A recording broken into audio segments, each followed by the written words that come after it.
The old man's hands trembled as he clutched the worn photograph, its edges frayed like his memories.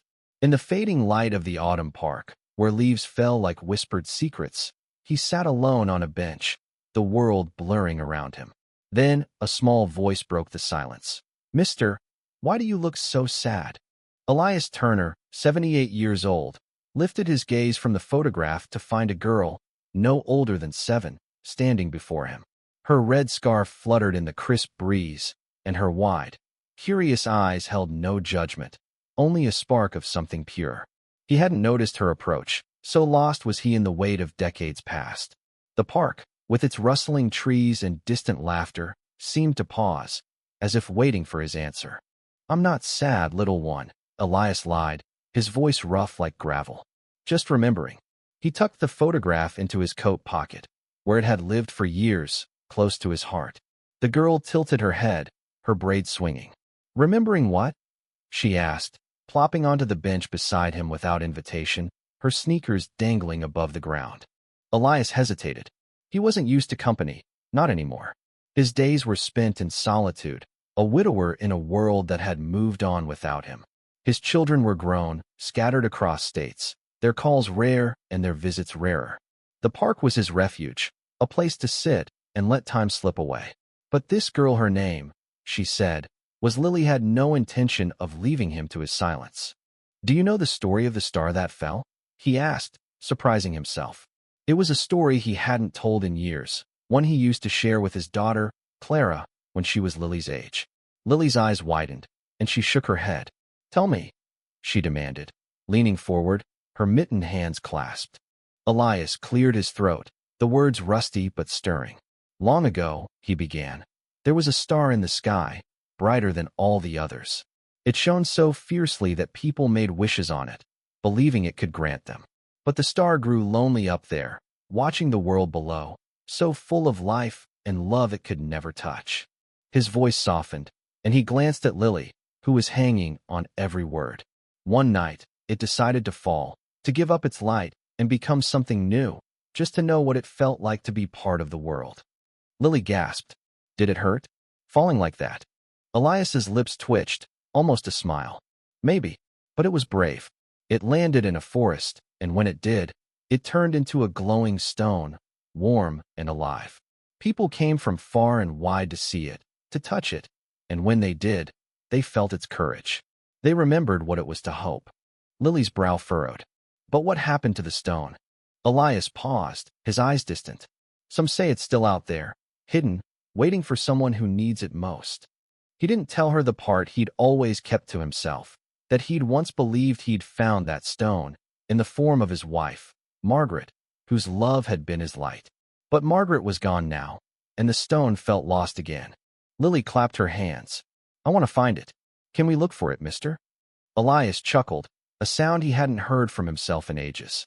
"It's just a story, Lily, but maybe one day." He glanced at the sky, where the first stars were appearing. The park was quiet now, the other children gone, their parents calling them home. But Lily stayed, her presence a small warmth against the chill of his loneliness. As they sat, a man approached, tall, with a hurried stride and a worried frown. "Lily," he called, his voice sharp. "You can't just wander off like that." He stopped short when he saw Elias, his expression softening but guarded. "I'm sorry if she bothered you," he said, placing a hand on Lily's shoulder. "She's no bother," Elias replied, standing stiffly. "Just keeping an old man company." "The man Lily's father," David nodded, though his eyes lingered on Elias, assessing. "Come on, Lily. Time to go." Lily pouted but hopped off the bench. "Bye, mister. Tell me more tomorrow," she called as her father led her away. Elias watched them go, the photograph heavy in his pocket. Tomorrow. The word felt foreign, like a promise he wasn't sure he could keep. But as he walked home, the autumn leaves crunching under his feet, he felt a flicker of something he hadn't in years: purpose. The next day, Elias returned to the park, half expecting Lily to have forgotten him. But there she was, swinging on a tire swing, her red scarf a beacon in the gray afternoon. She spotted him and ran over, her smile brighter than the sun struggling through the clouds. "You came back," she said, as if he'd done something heroic. "Of course," he said, settling onto the bench. You wanted more of the story, didn't you? Lily nodded eagerly, and Elias continued, weaving tales of the Starstone's journey, how it had been carried by travelers, hidden by thieves, and cherished by lovers. Each story was a piece of his own life, disguised memories of Margaret, of Clara, of the dreams he'd once held. Lily listened, her questions pulling him deeper into the narrative, into a world where loneliness wasn't the only truth. But that afternoon, a new figure appeared in the park, an older woman, her hair silver and her steps slow, watching them from a distance. She carried a sketchbook, her fingers stained with charcoal. Elias noticed her but said nothing, assuming she was just another park regular. Yet something about her gaze sharp, knowing unsettled him. Lily, oblivious, tugged at his sleeve. What happens next? Does the stone ever find a home? Elias hesitated, the woman's presence lingering in his mind. It's still looking, he said softly. But sometimes, it finds people who need it, even if they don't know it yet. As the sun dipped lower, Lily's father arrived again, this time with a warmer smile. She talks about you nonstop, David said, almost sheepish. Says you're a storyteller. Elias shrugged, embarrassed. Just passing the time. David studied him for a moment. You're good with her. Not everyone has that gift. He paused, then added, I'm working late tomorrow. If you're around, could you keep an eye on her? Just for a bit. Elias blinked, caught off guard. Me? I'm just an old man. You're more than that, David said, and there was a weight to his words that Elias couldn't quite grasp. He nodded, unsure, as Lily waved goodbye, promising to return. That night, Elias lay awake, the photograph on his nightstand. Margaret's face smiled up at him, frozen in time.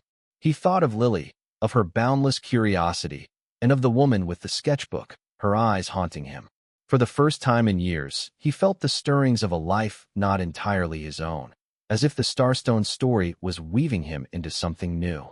Elias arrived at the park earlier than usual, his steps lighter despite the ache in his knees. The photograph was in his pocket, as always, but today it felt less like a weight and more like a companion. He scanned the playground, half hoping, half dreading to see Lily's red scarf. When he spotted her, chasing a butterfly near the swings, his heart lifted in a way he hadn't thought possible. Elias, Lily shouted, abandoning the butterfly to sprint toward him. She'd started calling him by name, a familiarity that both warmed and unnerved him. You're here. More story, please. He settled onto the bench, and she clambered up beside him, her eyes bright with expectation. Where were we? He asked, though he knew exactly where the story had left off. The Starstone, forever searching, had just been found by a young boy who didn't yet know its power. It was with the boy, Lily said, bouncing. What did he do with it? Elias leaned back, the park sounds fading as he slipped into the tale. The boy, named Sam, carried the stone in his pocket, not knowing it was special. He was a lonely kid, always moving from town to town with his mom, never staying long enough to make friends. But the stone had started to glow when he was sad, like it knew. Lily's mouth formed a small O. Did it talk to him? Not with words, Elias said, his voice low, intimate. But it spoke in feelings. It made him feel brave, like he could face anything. One day, he stood up to a bully who'd been picking on him, and the stone glowed so bright it lit up the whole alley. Lily clapped, delighted, but then her face grew serious. Was Sam ever not lonely? Elias's throat tightened. He thought of his own childhood, the years before Margaret, when loneliness was a shadow he couldn't shake. He was starting to learn, he said carefully. The stone taught him that courage draws people closer. As he spoke, he noticed the silver-haired woman again, sitting on a bench across the park. Her sketchbook was open, her hand moving swiftly, capturing something on the page. She glanced up, meeting Elias's eyes for a fleeting moment before returning to her work. There was something familiar in her face, but he couldn't place it. Lily tugged at his sleeve. Who's that lady? She's always watching us. Elias frowned. I don't know. Maybe she likes the park. But his unease grew. He changed the subject, diving back into the story, telling of Sam's adventures with the stone, how it led him to a friend, then a family who took him in. Each tale was a fragment of Elias's own hopes, the life he'd wished for Clara when she was young, before distance and time had pulled them apart. The afternoon passed in a blur, and soon David arrived to pick up Lily. He thanked Elias again, His gratitude more open now. "You're a godsend," he said. "Lily's mom passed a year ago. She's been quiet. But with you, she's herself again." Elias's chest ached. He hadn't known about Lily's mother, and the revelation hit him like a wave. "I'm sorry," he murmured. "I'm glad she's herself." David nodded, his eyes soft. "See you tomorrow?" Elias agreed, and as they left, he felt the woman's gaze on him again. This time, she stood, closed her sketchbook, and walked toward him. His pulse quickened as she stopped a few feet away, her expression unreadable. "You're Elias Turner, aren't you?" she said, her voice low and steady. He stiffened. "Do I know you?" She smiled faintly, her eyes searching his. "You did once. I'm Clara's friend. From college.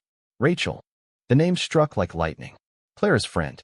Rachel, the artist, the one who'd always been sketching in the background of his daughter's life. He hadn't seen her in decades, not since Clara's graduation, when Margaret was still alive. "Rachel," he repeated, his voice barely a whisper. "What are you doing here?" "I live nearby," she said, gesturing vaguely. "I saw you with the girl. You're telling her stories, like you used to tell Clara." Elias's hands shook. He wanted to ask about Clara, about why Rachel was here, watching, but the words caught in his throat. Rachel seemed to sense his struggle. She opened her sketchbook and turned it toward him. The page showed a pencil sketch of him and Lily on the bench, his face lined with sorrow and hope, her small hand resting on his arm. The detail was startling, intimate. "You're giving her something special," Rachel said. "I thought you should know." Before he could respond, she turned and walked away, leaving him with the image burned into his mind. That night, he couldn't sleep. Rachel's reappearance felt like a crack in the wall he'd built around his heart. He thought of Clara, of the letters he'd stopped writing, the calls he'd stopped making. Was Rachel's presence a coincidence, or something more? The next day, Lily was waiting, her questions about the Starstone relentless. Elias continued the story, but his mind was elsewhere, tangled in memories of Clara and the sudden reappearance of Rachel. He scanned the park, but she wasn't there. Had he imagined her? As Lily chattered, a new thought took root. Maybe the Starstone wasn't just a story. Maybe it was here, in this park, in the connection he was building with Lily, in the past reaching out through Rachel. For the first time, Elias wondered if he could find it again. The park felt different now, as if it held secrets Elias hadn't noticed before. He sat on the bench, the photograph in his pocket a quiet reminder of what he'd lost and what he might still find. Lily's laughter pulled him back, her small figure darting through the grass, chasing a leaf caught in the wind. "Elias," she called, skidding to a stop. "What's next? Did Sam keep the stone forever?" He smiled, though his thoughts were still on Rachel's sketch, her words echoing. "You're giving her something special." "Sam didn't keep it," he said, settling into the story. "The stone wasn't meant to stay with one person. It had to move on, to find someone else who needed its light." Lily frowned, crossing her arms. "That's sad. Why couldn't he keep it?" "Because," Elias said, his voice softening, "sometimes the things we love most aren't ours to hold forever. They're meant to teach us, then let us go." Lily seemed to mull this over, her brow furrowed. Elias watched her, marveling at how her questions forced him to confront his own truths. He'd held on to Margaret's memory so tightly it had become a cage, keeping him from the world. But Lily's presence was loosening those bars, one story at a time. As he spoke, weaving tales of the stone's new key person nurse, a sailor, a teacher noticed Rachel again, this time closer, sketching under a tree. Her presence was no longer a surprise, but it still stirred something in him. He wanted to ask her about Clara, about why she'd sought him out, but fear held him back. What if Clara didn't want to see him? What if the distance between them was his fault? Lily noticed his distraction. "You're looking at that lady again," she said, squinting. "Is she part of the story?" Elias chuckled, caught off guard. "Maybe she is," he said, half joking. But the idea lingered. He continued the story, describing how the stone ended up with a young woman who painted pictures that captured people's hearts. As he spoke, he stole glances at Rachel, wondering if she was listening. That afternoon, David arrived earlier than usual, his face tense. "Elias, can we talk?" he asked, glancing at Lily, who was now playing near the swings. Elias nodded, his stomach knotting. "Something wrong?" David hesitated. "It's about Lily."